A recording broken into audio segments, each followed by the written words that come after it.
The first thing I want to ask about is this 20 billion plus in media reviews. 26. 26. According to Morgan Stanley. Right, thank you. That some people are calling Pitchapalooza. And Brian Weiser, who's somewhere in the audience, he put out a report and he said the scale of these reviews reinforces our view on the sector and recommendation that investors exit it or stay on the sidelines for now. He has a hold or sell on most holding company stocks. Lou, let me ask you first. What's driving these reviews? Are rebates really a contributory factor? And when you talk to your peers, do you maintain audit rights with agencies? Is that a big discussion point? So let me start by saying Bank of America is not in review. Okay, thank you. I think there's several reasons, and this has been the talk track for the last month.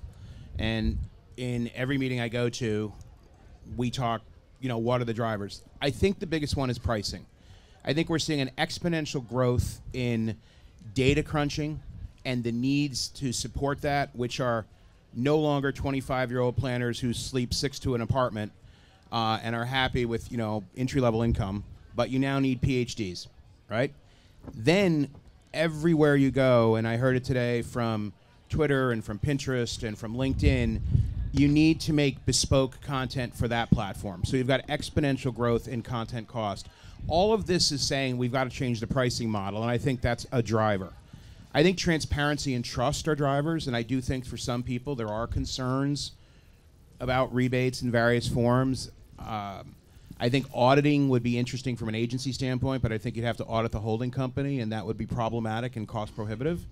So you have to have a trust-based relationship with your agency and be able to look them eye to eye and say, are you doing this? And you have to take steps to mitigate. But I think, an audit of a holding company would be daunting. Daunting. And Stefan, let me ask you next. Last year when you and I were up here, you said, and this is a quote, this is not an ethical business, and that, quote, the clients have become very suspicious and they are questioning many, many things. So where are we from a year ago? Because this is still an issue, but how big an issue is it really? Well, the two things. First of all, I think what has happened is actually an acceleration of what I've said, right? And the question about transparency has come up, rightly so, and so basically what we're seeing here is a very natural development, because ultimately we have technology, we have data, things are getting transparent, so that's just a natural fact. So let's go with it and actually anticipate what is happening. I really appreciate what Lou has just said, and he actually, I cannot encourage you for an applause. I'm applauding you, because the other reality is that the world, from a marketeer standpoint, has become extremely complex.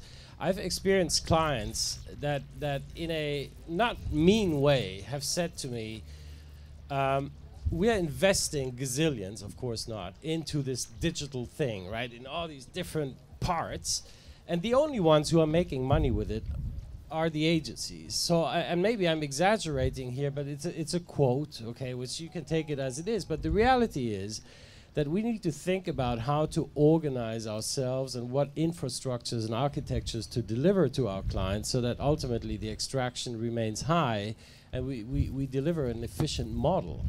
And so, ultimately the other thing then is that you cannot put all these pitches, and Mr. Weiser might have that point of view. Where is he actually? There he is. You will be in the focus today, so you might want to step ahead a little bit because of your very astute comments. I don't think, first of all, that if you ask these clients, they might give you different statements, supposedly, so you cannot put them all into one basket.